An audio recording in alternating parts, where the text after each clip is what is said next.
এবাৰ মহৰ্ষি নাৰদে ভগৱান শ্ৰীকৃষ্ণক আহি ক'লে, হে প্ৰভু, মই আজি কিছুদিন আগতে পৰিস্থিতিৰ বুজ লোৱাৰ বাবে পৃথিৱীৰ পৰিভ্ৰমণ কৰিছিলোঁ। তেতিয়া মই দেখিলোঁ যে কিছুমান মানুহ অতি সুখত আছে, তেওঁলোকে ধনে ধানে সম্পূৰ্ণ। কিন্তু আনফালে কিছুমান এনেকুৱা দেখিলোঁ যে তেওঁলোকে দুখতে সময় পাৰ কৰি আছে। ধন ধান সতি সন্ততি সকলো ফালৰ পৰাই তেওঁলোকে দুখহে পাই আছে। এয়া কিয় প্ৰভু? মোৰ বোধেৰে সকলোৰেতো একেই অৱস্থা হ'ব লাগিছিল। কিছুমান সুখত আছে আৰু কিছুমান দুখত আছে। এই পাৰ্থক্য কিয় প্ৰভু? তেতিয়া ভগৱান শ্ৰীকৃষ্ণই ক'লে, হে নাৰদ, এয়া সকলো কৰ্মৰ ফল। যি ব্যক্তিয়ে যি কৰ্ম কৰে তাৰ ফল ভোগ কৰে, আৰু সেয়া ভোগ কৰিবই লাগিব। শ্ৰীকৃষ্ণৰ কথা শুনি নাৰদে পুনৰ সুধিলে, হে প্ৰভু, তেন্তে এয়াই ক'ব পাৰি নেকি যে যিয়ে ভাল কাম কৰিছে তেওঁলোকে সুখত আছে, আৰু যিয়ে দুখত আছে আৰু তেওঁলোকে বেয়া কাম কৰিছে? তেতিয়া ভগৱান শ্ৰীকৃষ্ণই ক'লে, হে নাৰদ, কথাটো তেনে নহয়। কিছুমানে হয়তো অসৎ উপায় অৱলম্বন কৰি নিজকে সুখত থকা বুলি অনুভৱহে কৰিছে, কিন্তু সেয়া তেওঁলোকৰ বাবে প্ৰকৃত সুখ নহয়। তেন্তে প্ৰকৃত সুখ পাবলৈ ব্যক্তিয়ে কি কৰিব লাগে প্ৰভু? নাৰদে সুধিলে। তেতিয়া ভগৱান শ্ৰীকৃষ্ণই ক'লে, ব্যক্তিয়ে যদি জীৱনত মাত্ৰ 4টা কথা মানি চলে আৰু তাক নিজৰ জীৱনত অনুসৰণ কৰে, তেন্তে সেই ব্যক্তি প্ৰকৃত সুখৰ পৰা কেতিয়াও বঞ্চিত নহয়।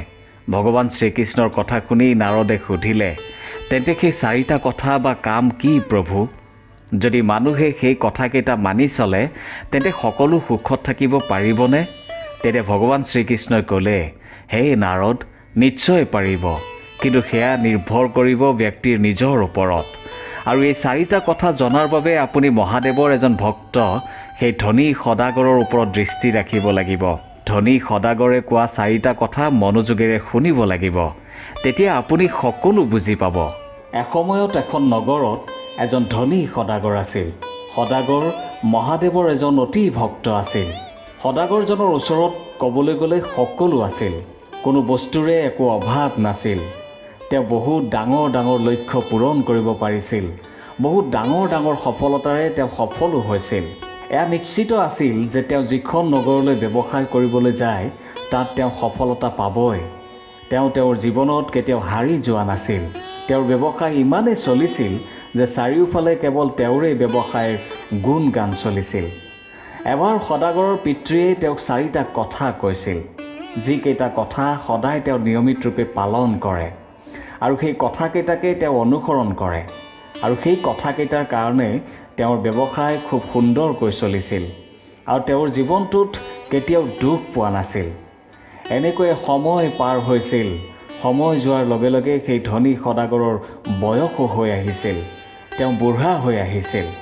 বাৰ্ধক্যৰ কাৰণে তেওঁৰ মনত এটা চিন্তাই সদায় ভুমুকি মাৰিছিল যে এতিয়া মৃত্যু মোৰ একেবাৰে ওচৰত।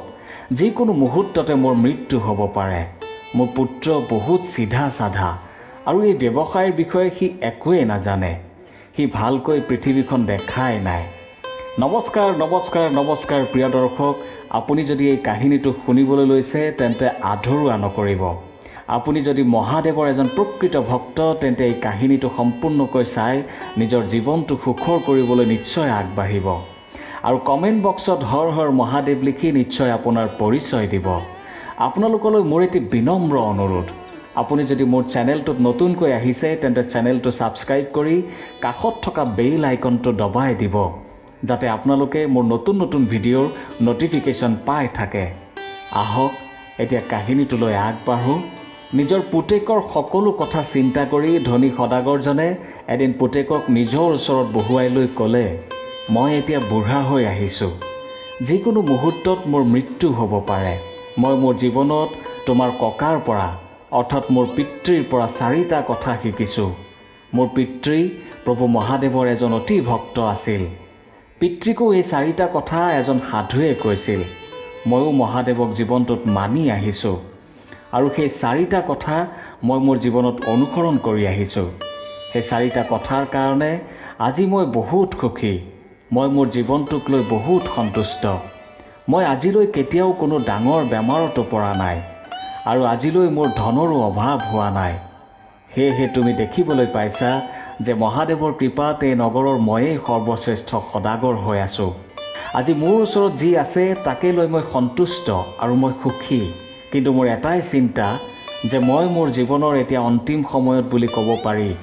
সেয়েহে মই বিচাৰোঁ তুমি যাতে মোতকৈও আগবাঢ়ি যোৱা, তুমি আৰু খ্যাতি লাভ কৰা, তুমি আৰু ধন উপাৰ্জন কৰা, যাতে মানুহে তোমাক জানক, চিনি পাওক। কাৰণ আমাৰ সময়ৰ কথা বেলেগ আছিল আৰু তোমাৰ আহি থকা সময়খিনি বহুতেই বেলেগ। সদাগৰে পুতেকক আৰু ওচৰলৈ মাতি ক'লে, সেয়েহে আজি মই তোমাক মোৰ পিতৃয়ে কৈ যোৱা 4টা অতি গুৰুত্বপূৰ্ণ আৰু মহত্বপূৰ্ণ কথা ক'বলৈ ওলাইছোঁ, যাৰ বাবে মই আজিলৈ কোনো ফালৰ পৰা কোনো সমস্যাত পৰা নাই। মই আজি ইমান সফল। তুমিও যদি এই কথাকেইটা নিজৰ জীৱনত অনুসৰণ কৰা আৰু নিয়মিত ৰূপে পালন কৰা, তেতিয়া তুমিও জীৱনত কেতিয়াও সমস্যাত নপৰা। ধনৰ ফালৰ পৰাই হওক বা অন্য ফালৰ পৰাই হওক এটা সুখী জীৱন যাপন কৰিব পাৰিবা। এনেকৈ কৈ ধনী সদাগৰে পুতেকক সেই 4টা কথা ক'বলৈ আৰম্ভ কৰিলে। প্ৰথমটো হৈছে কামলৈ সদায় চাহ হৈ থাকোঁতে ওলাই যাবা আৰু চাহ হোৱাৰ পিছত ঘূৰি আহিবা। দ্বিতীয়তে ঘৰৰ চাৰিওফালে চামৰাৰ বান্ধ ৰাখিবা। তৃতীয়তে খোৱা বস্তু সদায় মিঠা কৰিহে খাবা। আৰু চতুৰ্থতে পত্নীক সদায় বান্ধোনত ৰাখিবা, যাতে পত্নী তোমাৰ পৰা আঁতৰি নাযায়। এইখিনি কৈ সদাগৰ এক প্ৰকাৰ নিশ্চিন্ত আছিল যে তেওঁৰ ল'ৰা যিহেতু চিধা চাধা, গতিকে সি পিতৃৰ কথা মানিব, এই 4টা কথা নিজৰ জীৱনত অনুসৰণ কৰিব। চাওঁতে চাওঁতে কেইমাহমান পাৰ হ'ল আৰু এদিন ধনী সদাগৰৰ মৃত্যু হ'ল। পিতৃৰ মৃত্যুৰ পিছত পুতেকে সেই 4টা কথা এখন কাগজত লিখি থ'লে, যাতে সি কথাখিনি পাহৰি নাযায়। আৰু সেই কথাখিনি সি নিজৰ জীৱনত অনুসৰণ কৰিবলৈ ল'লে। প্ৰথম কথাটো আছিল যে কামলৈ সদায় চাহ হৈ থাকোঁতে ওলাই যাব লাগে আৰু চাহ হোৱাৰ পিছত ঘূৰি আহিব লাগে। সেয়েহে সদাগৰৰ পুতেকে ঘৰৰ পৰা তাৰ দোকানলৈ, তাৰ ব্যৱসায়লৈ গোটেই ৰাস্তাটোত এখন দীঘলীয়া ৰভা দি দিলে। কাৰণ তাৰ ওচৰত পিতৃয়ে কৰি থৈ যোৱা ধন সম্পত্তি আছিলেই আৰু কোনো কওঁতাও নাছিল বা বাধা দিওঁতাও নাছিল। আৰু কোনোবাই যদি এই বিষয়ে সোধেও তেতিয়া এনেকৈ কৈছিল যে মোৰ পিতৃয়ে এনেকৈ কৰিবলৈ কৈছে। তাৰ পিছত সদাগৰৰ পুতেকে পিতৃয়ে কোৱা দ্বিতীয় কথাটোৰ মতে ঘৰৰ চাৰিওফালে এখন চামৰাৰ বেৰ দি দিলে। পুতেকৰ এনে কাণ্ড দেখি ওচৰ চুবুৰীয়াৰ বহুত খং উঠিল। আনকি সদাগৰৰ পুতেকৰ লগত কাজিয়া কৰিবলৈ ওলাই আহিল। বহুতে তাক সুধিলে, আচলতে তুমি এয়া কিয় কৰিছা? কাৰণ চামৰাৰ বেৰখনৰ পৰা দুৰ্গন্ধ ওলাইছে আৰু আমি ওচৰ চুবুৰীয়াই এই গোন্ধত থাকিব পৰা নাই। গতিকে এই বেৰখন আজিয়ে আঁতৰাই দিয়া। কিন্তু কোনেও সদাগৰৰ পুতেকৰ একো ক্ষতি কৰিব পৰা নাছিল, কাৰণ তাৰ ওচৰত যথেষ্ট টকা পইচা আছিল। সেয়েহে সদাগৰৰ পুতেকে একো চিন্তা নকৰাকৈ পিতৃৰ সকলো কথা মানিবলৈ নিশ্চিত আছিল। এইবুলি সি তাৰ পিতৃয়ে কোৱা তৃতীয় কথাটো মানিবলৈ আগবাঢ়িলে। তৃতীয় কথাটো পিতৃয়ে কৈছিল যে খোৱা বস্তু সদায় মিঠা কৰিহে খাব লাগে। সেয়েহে পুতেকে সদায় তাৰ পত্নীৰ হতুৱাই মিঠা খাদ্যবস্তুহে ৰান্ধিবলৈ কৈছিল। পিতৃয়ে কোৱাৰে পৰা মুঠতে সি সদায় মিঠা বস্তুকে খাইছিল। পিতৃয়ে কোৱা চতুৰ্থ কথাটো আছিল যে নিজৰ পত্নীক বান্ধি ৰাখিবা, যাৰ কাৰণে সদাগৰৰ পুতেকে সদায় তাৰ পত্নীক ৰছীৰে বান্ধি ৰাখিছিল। চাওঁতে চাওঁতে এনেকৈ দিন পাৰ হ'ল আৰু লাহে লাহে সদাগৰৰ পুতেকৰ জীৱন ধ্বংসৰ ফালে গতি কৰিলে। কাৰণ তাৰ পিতৃয়ে কোৱা সকলো কথাৰে সি ভুল অৰ্থ উলিয়াই তাকে মানি আছিল। লাহে লাহে সদাগৰে গঢ়ি থৈ যোৱা অগাধ সম্পত্তি জহি খহি যাবলৈ আৰম্ভ কৰিলে। ব্যৱসায়ো বন্ধ হোৱাৰ উপক্ৰম ঘটিলে। তাৰ দোকানলৈ গ্ৰাহকৰ আহ-যাহৰ সংখ্যা লাহে লাহে কমিবলৈ আৰম্ভ হৈছিল। কাৰণ সি যেতিয়াই ইচ্ছা তেতিয়াই দোকানলৈ গৈছিল আৰু যেতিয়াই ইচ্ছা তেতিয়াই দোকান বন্ধ কৰি ঘৰলৈ উভতি আহিছিল। তাৰ পিতৃৰ ব্যৱসায়ত এক প্ৰকাৰ মনেই বহা নাছিল, যাৰ কাৰণে তাৰ সকলো গ্ৰাহকে তাক বেয়া পাবলৈ আৰম্ভ কৰিছিল আৰু খং কৰিছিল। এনেকৈ লাহে লাহে তাৰ ব্যৱসায় বন্ধ হৈ পৰিছিল। যি ব্যৱসায় কৰিবলৈ পিতৃয়ে মূৰৰ ঘাম মাটিত পেলাই পৰিশ্ৰম কৰিছিল, সেই ব্যৱসায় সি কেইমাহমানৰ ভিতৰতে ধ্বংস কৰিছিল। এতিয়া তাৰ ব্যৱসায় বুলিবলৈ একোৱেই নাছিল, যাৰ বাবে সদাগৰৰ পুতেক সদায় চিন্তাত আছিল, সমস্যাত আছিল। ঘৰৰ চাৰিওফালে চামৰাৰ বেৰ দিয়াৰ বাবে ওচৰ চুবুৰীয়াই গোন্ধত থাকিব নোৱাৰি সেই ঘৰ এৰি আন ঠাইলৈ গুচি গৈছিল। আনকি তাৰ নিজৰ সম্বন্ধীয় আৰু বন্ধুবৰ্গয়ো তাৰ ঘৰলৈ আহিবলৈ সংকোচ কৰিছিল। কিন্তু তেতিয়াও সি বুজি পোৱা নাছিল যে এই সকলোবোৰ কিয় হৈ আছে আৰু কেনেকৈ হ'বলৈ পালে। ইয়াকে লৈ সি সদায় চিন্তাত আছিল। সদায় মিঠা ভোজন কৰাৰ বাবে তাৰ শৰীৰৰ ওজন বাঢ়ি গৈছিল, যাৰ কাৰণে বিভিন্ন ৰোগে তাৰ শৰীৰত বাহ লৈছিল। যিখন ঘৰত কোনো চিকিৎসক কবিৰাজ অহা নাছিল, এতিয়া সেইখন ঘৰলৈ চিকিৎসক কবিৰাজ আহিবলৈ ল'লে। এইকাৰণে তাৰ দেউতাকে উপাৰ্জন কৰি থৈ যোৱা সকলো টকা পইচা, ধন সম্পত্তি তাৰ বেমাৰত খৰচ হৈছিল। পিতৃৰ চতুৰ্থ কথাটোৰ মতে সি তাৰ পত্নীক সদায় ৰছীৰে বান্ধি ৰাখিছিল, যাৰ বাবে তাৰ পত্নীয়ে তাক এৰি নিজৰ ঘৰলৈ গুচি গৈছিল। সি তাৰ পত্নীক বহুত অনুৰোধ কৰিছিল যদিও কোনো কামত অহা নাছিল। এনেও পতিৰ ওচৰত কোনো পত্নী থাকিব নিবিচাৰে, যিয়ে কথা নাই বতৰা নাই বান্ধি থয়। চাওঁতে চাওঁতে সদাগৰৰ পুতেকৰ জীৱন এতিয়া সম্পূৰ্ণৰূপে ধ্বংসৰ মুখত। তাৰ ওচৰত এতিয়া কোনো ব্যৱসায় নাছিল, নিজৰ পত্নী নাছিল, সম্বন্ধীয় ওচৰ চুবুৰীয়া কোনো নাছিল, যিয়ে পইচা পাতিৰ কাৰণে সদায় তাৰ ওচৰলৈ আহিছিল। আনকি বিভিন্ন বেমাৰৰ বাবে তাৰ স্বাস্থ্যও ভালে নথকা হৈছিল। সদায় কিবা নহয় কিবা এটা হৈয়েই থাকিছিল, যাৰ বাবে সদাগৰৰ পুতেকৰ চিন্তা দিনক দিনে বাঢ়ি গৈছিল। সি বুজি পোৱা নাছিল যে সকলোবোৰ আচলতে কেনেকৈ হ'ল, কিয় হ'ল। এনেকৈ ভাবি ভাবি সি নিজৰ পিতৃক গালি পাৰিবলৈ আৰম্ভ কৰিলে। পিতা, তুমি তোমাৰ জীৱনটো সুন্দৰকৈ পাৰ কৰিলা, কিন্তু মোৰ জীৱনটো সম্পূৰ্ণকৈ ধ্বংস কৰিলা। তোমাৰ সেই 4টা কথাৰ কাৰণে মোৰ আজি এই অৱস্থা। না আজি মোৰ ওচৰত ব্যৱসায় আছে, না আজি মোৰ ওচৰত মোৰ পত্নী আছে, না আজি মোৰ ওচৰত ওচৰ চুবুৰীয়া বন্ধু বান্ধৱী আছে, আনকি মোৰ স্বাস্থ্যও মোক ত্যাগ কৰিছে। আপোনাৰ কাৰণে আজি মোৰ সম্পূৰ্ণ জীৱন ধ্বংস হৈছে। যদি মই আপোনাৰ কথাকেইটা মোৰ জীৱনত মানি নচলিলোহেঁতেন, তেন্তে আজি মই সুখত থাকিব পাৰিলোহেঁতেন, সুখময় জীৱন কটাব পাৰিলোহেঁতেন। আপোনাৰ এই 4টা কথা মানি মই আজি কি পালোঁ? মই এজন আজ্ঞাকাৰী পুত্ৰ আৰু একান্ত বাধ্য পুত্ৰ হিচাপে আপোনাৰ সকলো কথা মানি ল'লোঁ, তাৰ ওপৰত বিশ্বাস কৰিলোঁ। আচলতে মই মূৰ্খ আছিলোঁ যে মই আপোনাৰ কথাত চকু মুদি বিশ্বাস কৰিছিলোঁ। এনেকৈ কৈ সি কান্দিবলৈ ধৰিলে। কান্দি থাকোঁতে তাৰ মনত পৰিলে যে তাৰ ওচৰৰ নগৰলৈ এগৰাকী সাধু আহিছে। সেই সাধুগৰাকীয়ে সকলো সমস্যাৰে সমাধান দিব পাৰে, সমস্যা যিয়েই নহওক কিয়। বিভিন্ন সমস্যাৰ সমাধান বিচাৰি বহু দূৰৰ পৰা মানুহ আহে তেওঁৰ ওচৰলৈ। গতিকে ময়ো এবাৰ সাধুজনৰ ওচৰলৈ গৈ আহোঁ, কিজানি ময়ো মোৰ সমস্যাৰ সমাধান পাই যাওঁ। এই কথা ভাবি সদাগৰৰ পুতেকে সাধুগৰাকীৰ ওচৰলৈ গ'ল। সাধুগৰাকীৰ ওচৰ পাই তেওঁৰ ভৰিত ধৰি পুতেকে জোৰ জোৰকৈ কান্দিবলৈ ধৰিলে আৰু কান্দি কান্দিয়েই ক'বলৈ ধৰিলে, হে বাবা, এতিয়া আপুনি মোক বচাওক। মোৰ পিতৃয়ে মোৰ গোটেই জীৱনটো ধ্বংস কৰিলে। আজি মই যি অৱস্থাত আছোঁ তাৰ বাবে দায়ী একমাত্ৰ মোৰ পিতৃ। মই তেওঁৰ সকলো কথা মানিলোঁ, তেওঁৰ কথাত বিশ্বাস কৰিলোঁ, আৰু আজি চাওক মোৰ লগত এয়া কি হ'ল। মোৰ পিতৃয়ে মোৰ লগত কি কৰিলে। মৃত্যুৰ আগমুহূৰ্ততো তেওঁ মোক এনেকুৱা কেইটামান কথা ক'লে, যিকেইটা কথা মই মোৰ জীৱনত মানি চলিলোঁ, আৰু আজি চাওক মোৰ কি অৱস্থা হ'ল। মই এতিয়ালৈকে বুজি পোৱা নাই যে মোৰ পিতৃয়ে মোৰ লগত কিয় এনে কৰিলে। মই কি তেওঁৰ লগত কিবা ভুল কৰিছোঁ নেকি?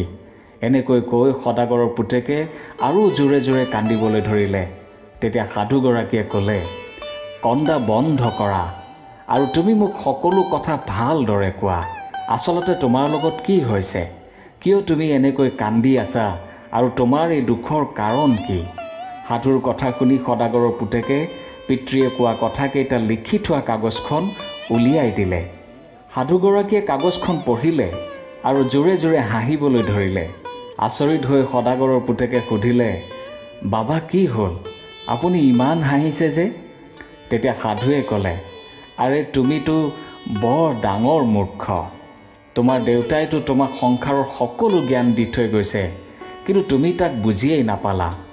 তোমাৰ পিতৃয়েতো তোমাক সংসাৰৰ সকলো জ্ঞান দি থৈ গৈছে, কিন্তু তুমি তাক বুজিয়েই নাপালা। তুমি তাক সঁচা অৰ্থত পালন কৰাই নাই, আৰু তুমি কৈ আছা যে তোমাৰ পিতৃয়ে তোমাৰ জীৱন ধ্বংস কৰিলে। তুমিতো তোমাৰ পিতৃয়ে কোৱা কথাকেইটাৰ সম্পূৰ্ণ ভুল অৰ্থ উলিয়াইছা। আচলতে তোমাৰ পিতৃয়ে তোমাক অতি সহজ ভাষাত তোমাৰ পৰীক্ষা লৈছিল যে তুমি কথাকেইটা কেনেধৰণে বুজা। তেওঁ তোমাক ইয়াৰ অৰ্থ বুজাই দিব পাৰিলেহেঁতেন, কিন্তু তেওঁ ভাবিছিল যে তুমি নিজেই ইয়াৰ প্ৰকৃত অৰ্থ বুজি তাক নিজৰ জীৱনত মানি চলিবা। কিন্তু এতিয়া প্ৰমাণ হৈছে যে তুমি বৰ ডাঙৰ মূৰ্খামি কৰিছা। মই তোমাতকৈ ডাঙৰ মূৰ্খ আজিলৈ দেখা নাই। যাৰ ওচৰত সংসাৰৰ এই জ্ঞান থাকে তেওঁ কেনেকৈ ইমান ডাঙৰ মূৰ্খামি কৰিব পাৰে? তোমাৰ ওচৰত সঁচাকৈ একোৱেই জ্ঞান নাই। যদি তুমি এই কথাকেইটাৰ প্ৰকৃত অৰ্থ বুজিলাহেঁতেন তেন্তে তুমিও তোমাৰ পিতৃৰ দৰে সফল হ'লাহেঁতেন, সুখী হ'লাহেঁতেন, ধনী হ'লাহেঁতেন। কিন্তু তুমি ইমানেই মূৰ্খ যে তুমি তোমাৰ পিতৃয়ে কোৱা কথাকেইটাৰ ভুল অৰ্থ উলিয়াইছা। তুমি এবাৰ নিজেই ভাবি চোৱা, কোনো পিতৃয়ে জানো নিজৰ সন্তানৰ ভৱিষ্যত বেয়া হোৱাটো বিচাৰে বা ধ্বংস হোৱাটো বিচাৰে? তুমি যদি কথাকেইটাৰ অৰ্থই বুজা নাছিলা তেন্তে তুমি কোনো জ্ঞানী ব্যক্তিৰ ওচৰলৈ যাব পাৰিলাহেঁতেন। তোমাৰ পিতৃয়ে তোমাক যি কৈছে তাৰ অৰ্থ নুবুজাকৈ তুমি তেনেকৈয়ে আৰম্ভ কৰিলা। কিন্তু তুমি যি বুজিছা এই কথাকেইটাৰ অৰ্থ তেনেকুৱা নহয়। তেতিয়া সদাগৰৰ পুতেকে ক'লে, হে বাবা, আপুনি কি ক'ব বিচাৰিছে? মই একো বুজি পোৱা নাই। মই কি পিতৃৰ কথাকেইটা একোৱেই বুজা নাইনে? তেওঁতো অতি সুন্দৰকৈ কথাকেইটা কৈছে আৰু ময়ো মোৰ জীৱনত সেই কথাকেইটা অতি সুন্দৰকৈ পালন কৰিছোঁ। তেন্তে মই কি ভুল কৰিলোঁ বাবা? তেতিয়া সাধুগৰাকীয়ে আৰু এবাৰ হাঁহি উত্তৰ দিলে, তোমাৰ পিতৃয়ে কোৱা কথাকেইটাৰ আঁৰত এক গভীৰ অৰ্থ লুকাই আছে, যাক তুমি বুজিয়েই নাপালা, যাৰ কাৰণে তুমি এই মূৰ্খামি কৰিলা আৰু যাৰ বাবে তোমাৰ জীৱন ধ্বংস হ'বলৈ আগবাঢ়িছে। কিন্তু এতিয়াও সময় আছে। এতিয়াও তুমি পৰিশ্ৰম কৰি পুনৰ আগৰ সুখময় জীৱন পাব পাৰা। তেতিয়া সদাগৰৰ পুতেকে অতি আদৰেৰে ক'লে, হে বাবা, কৃপা কৰি মোক মোৰ পিতৃয়ে কোৱা কথাকেইটাৰ প্ৰকৃত অৰ্থ বুজাই দিয়ক। তেতিয়া সাধুৱে ক'লে, শুনা তেন্তে, অতি মনোযোগেৰে কথাখিনি শুনিবা। এইবাৰ তুমি ভুলকৈ নুবুজিবা। তোমাৰ পিতৃয়ে কোৱা প্ৰথম কথাটো হ'ল যে ছাঁ হৈ থাকোঁতে কামলৈ যাবা আৰু ছাঁ হৈ থাকোঁতে ঘূৰি আহিবা। ইয়াৰ প্ৰকৃত অৰ্থ হৈছে বেলি ওলোৱাৰ আগতে তুমি তোমাৰ ব্যৱসায়লৈ যাবা আৰু বেলি মাৰ যোৱাৰ পিছতহে ঘৰলৈ আহিবা। তেনে কৰিলে তুমি তোমাৰ কামত অধিক সময় দিব পাৰিবা। তোমাৰ কামটোক তুমি বুজি পাবা। তুমি তোমাৰ কামক সময় দিলে তুমি কামটোত নিজৰ মগজ খটুৱাব পাৰিবা আৰু তুমি তোমাৰ কামত উন্নতি কৰিব পাৰিবা। কিন্তু তুমিতো ইয়াৰ অৰ্থই ভুলকৈ বুজিলা আৰু তোমাৰ ঘৰৰ পৰা দোকানলৈ অযথা খৰচ কৰি ৰভা এখন দিলা, যাতে তুমি ছাঁতে দোকানলৈ যাব পাৰা আৰু ছাঁতে দোকানৰ পৰা ঘূৰি আহিব পাৰা। এতিয়া তুমিয়ে কোৱা, তুমি পিতৃৰ এই কথাটোৰ প্ৰকৃত অৰ্থ বুজি কাম কৰিছানে? সাধুৰ কথা শুনি সদাগৰৰ পুতেকে পুনৰ কান্দি কান্দি ক'বলৈ ধৰিলে, হে বাবা, মই বহুত ভুল কৰিলোঁ। মই মোৰ পিতৃয়ে দিয়া হীৰাৰ দৰে কথাটোক সাধাৰণ শিলৰ দৰে জ্ঞান কৰিলোঁ। মই সঁচাকৈ এজন ডাঙৰ মূৰ্খ। হে বাবা, মই আকৌ মূৰ্খামি কৰাৰ আগতে মোক দ্বিতীয় কথাটোৰ অৰ্থ বুজাই দিয়ক। তেতিয়া সাধুগৰাকীয়ে দ্বিতীয় কথাটোৰ অৰ্থ বুজাই ক'লে, ঘৰৰ চাৰিওফালে চামৰাৰ বেৰ দিয়া। ইয়াৰ অৰ্থ হৈছে ঘৰত কুকুৰ বা মেকুৰী পোহা। যেতিয়া তুমি ঘৰত কুকুৰ বা মেকুৰী পুহিবা তেতিয়া তোমাৰ ঘৰটো চাৰিওফালৰ পৰা সুৰক্ষিত হ'ব। তোমাৰ ধন সম্পত্তি সম্পূৰ্ণৰূপে সুৰক্ষিত হৈ থাকিব আৰু তুমি নিজৰ কামত কোনো চিন্তা নোহোৱাকৈ মন পুতি লাগিব পাৰিবা। কাৰণ ঘৰত কুকুৰ মেকুৰী থাকিলে সাধাৰণতে চোৰ সোমাবলৈ অলপ হ'লেও চিন্তা কৰে। চামৰাৰ বেৰ দিয়া কথাটোৰ প্ৰকৃত অৰ্থ এয়াহে, কিন্তু তুমিতো ইয়াৰ অন্য এক অৰ্থহে উলিয়ালা। তুমিতো ঘৰৰ চাৰিওফালে চামৰাৰ বেৰ দি দিলা, যাৰ বাবে তোমাৰ ওচৰ চুবুৰীয়াই তোমাক বৰ্জন কৰিলে। আনকি তোমাৰ সম্বন্ধীয়ৰ লগতে তোমাৰ মিত্ৰইও তোমাৰ ঘৰলৈ নহা হ'ল। এতিয়া তুমি এনে এটা পৰিস্থিতিত আছা যে তোমাৰ ঘৰলৈ এতিয়া কোনো নাহে আৰু তুমিও কাৰো ঘৰলৈ যাব নোৱাৰা। তোমাৰ পিতৃয়ে কোৱা তৃতীয় কথাটো হৈছে, যি খোৱা মিঠা কৰিহে খাবা। যেতিয়াই তোমাৰ খুব জোৰে ভোক লাগে তুমি তেতিয়াহে ভোজন কৰিবা। তাৰ আগত বা পিছত কেতিয়াও ভোজন নকৰিবা। তুমি যদি ভোক নলগাকৈ ভোজন কৰা তেতিয়া তুমি সেই ভোজনৰ মূল্যই নুবুজিবা। যিমানেই সোৱাদযুক্ত ভোজন নহওক কিয় সেয়া তোমাৰ শৰীৰৰ বাবে কামত নাহিব, বৰং তোমাৰ স্বাস্থ্যৰ ক্ষতিহে কৰিব। কিন্তু যেতিয়া এজন ব্যক্তি ভোকত থাকে আৰু তেওঁক যদি শুকান ৰুটি এখনো দিয়া হয় বা তেওঁ যদি শুকান ৰুটি এখনো পায়, সেয়া তেওঁৰ বাবে মিঠা অমৃত হৈ পৰে। সেই ৰুটিখন ব্যক্তিগৰাকীয়ে খুব আদৰ সন্মানেৰে খাব। কোনো ব্যক্তিয়ে ভোকত কৰা ভোজন সদায় অমৃত সমান হয় আৰু ভোক নোহোৱাকৈ কৰা ভোজন সদায় বিষ সদৃশ হয়, যিয়ে মানুহৰ শৰীৰৰ সদায় ক্ষতিহে কৰে। কিন্তু তুমিতো এই কথাটোৰ প্ৰকৃত অৰ্থ বুজি নাপালা আৰু সদায় মিঠা ভোজন কৰিবলৈ ল'লা। সদায় মিঠা ভোজন কৰিলে মানুহৰ শৰীৰৰ ওজন বৃদ্ধি পায় আৰু শৰীৰৰ ওজন বৃদ্ধি হোৱাৰ লগে লগে শৰীৰত বিভিন্ন ৰোগে বাহ লয়। গতিকে তুমি চোৱাচোন কিমান ডাঙৰ মূৰ্খামি কৰিছা। তোমাৰ পিতৃক তুমি কিমান গালি পাৰিছা, কিমান বেয়া কথা কৈছা। গতিকে আজি যেতিয়া ইয়াৰ অৰ্থ বুজিলা, গতিকে আজিৰ পৰাই তুমি যেতিয়া ভোক লাগে তেতিয়াহে ভোজন কৰিবা। তেতিয়া সদাগৰৰ পুতেকে ক'লে, হে বাবা, আজি আপুনি মোৰ মূৰ্খতাৰ প্ৰমাণ কৰিলে। এনে মূৰ্খ ব্যক্তি সংসাৰত থকাতকৈ নথকাই ভাল। অনুগ্ৰহ কৰি মোক পিতৃয়ে কোৱা চতুৰ্থ কথাটোৰ প্ৰকৃত অৰ্থটো কওক বাবা। তেতিয়া সাধুগৰাকীয়ে ক'লে, তুমি যে এতিয়া নিজৰ মূৰ্খতাৰ কথা বুজিব পাৰিছা আৰু তুমি কৰা ভুলৰ বাবে অনুতপ্ত, সেয়াই বহুত। তোমাৰ পিতৃয়ে কোৱা চতুৰ্থ কথাটো হৈছে নিজৰ পত্নীক সদায় বান্ধি ৰাখিবা। ইয়াৰ প্ৰকৃত অৰ্থ হৈছে যেতিয়াই তোমাৰ আৰু তোমাৰ পত্নীৰ মাজত কিবা এটা কাৰণত কাজিয়া লাগে, তেতিয়া কেতিয়াও পত্নীক অকলশৰীয়া নকৰিবা। কাৰণ এগৰাকী পত্নীয়ে বিয়াৰ পিছতে এখন ঘৰ ত্যাগ কৰে। নিজৰ পিতৃ মাতৃ ভাই ভনী সকলোৰে পৰা দূৰত থাকে। এগৰাকী পত্নীয়ে এগৰাকী স্বামীৰ জীৱনত অহা সমস্যাৰ আধাই সমাধান কৰিব পাৰে যদিহে পতি আৰু পত্নীৰ মাজত এক বুজাবুজি থাকে, এক প্ৰেমৰ সদ্ভাৱৰ বান্ধোন থাকে। পত্নীক অৰ্ধাংগিনী বুলিও কোৱা হয়। ইয়াৰ অৰ্থ চাগে তুমি বুজি পোৱা। তোমাৰ জীৱনত অহা সুখ দুখ ধন সম্পত্তিৰ আধা অংশ তোমাৰ পত্নীৰ। তুমি এইটো কেতিয়াও নাভাবিবা যে এই সকলোবোৰ অকলে তোমাৰ। পত্নীক সদায় সমমৰ্যাদা দি সন্মান কৰা উচিত। কিন্তু তুমি কিমান ডাঙৰ ভুল কৰিছা। তুমি তোমাৰ পত্নীক সদায় ৰছীৰে বান্ধি ৰাখিছা, যাৰ বাবে আজি তোমাৰ পত্নী তোমাৰ ওচৰত নাই।